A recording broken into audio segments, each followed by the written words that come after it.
అదే నిశ్చితార్థం. ఆ నిర్ణయానికి తలవల్చడమే పెళ్లి అంతరార్థం.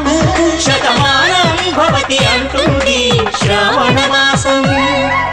శ్రావణ మాసం, శ్రావణ మాసం, తెలుగువారి పెళ్లి వైకుంఠమి మళ్ళీ.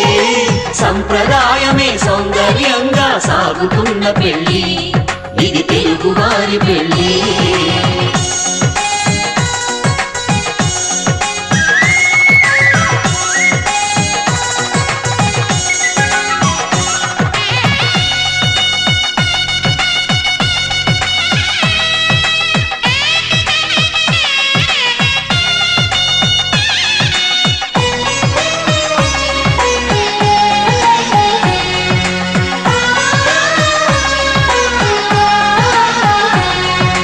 మంగళకరమే